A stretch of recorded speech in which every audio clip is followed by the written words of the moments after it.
உலகத்தில் ரெண்டு விஷயம், இந்த ரெண்டு விஷயத்தை ஆழமா மனசுல பதிய வச்சாலே நம்முடைய எல்லா பிரச்சனைகளுக்கும் கவலைகளுக்கும் இதான் மருந்து, இதான் மந்திரமும் கூட.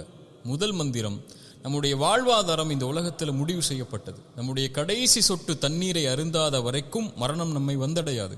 நம்முடைய வாழ்வாதாரத்திலிருந்து ஒரு ரூபாய் யாரும் எடுத்துடவும் முடியாது, ஒரு ரூபாய் யாரும் கொடுத்துடவும் முடியாது. நம்முடைய தாயுடைய கருவறையில் நாம் உதயமாவதற்கு முன்னதாகவே இந்த வாழ்வாதாரம் முடிவு செய்யப்பட்டது. முடிஞ்ச வரைக்கும் முயற்சி செய்யணும், அல்லாஹ் கொடுக்கறது கொண்டு திருப்தி ஆயிடணும். ரெண்டாவது மந்திரம், இந்த உலகத்தில் எந்த ஒரு தீமையும் சோதனையும் பிரச்சனையும் கவலையும் நம்மை வந்தடையாது இறைவன் நாடாத வரைக்கும். வருவது நலவு.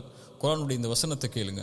குல் லை யுஸீபனா இல்லா மா கதபல்லாஹு லனா ஹுவ மௌலானா வ அலல்லாஹி ஃபல்யதவக்கலில் முஃமினூன்.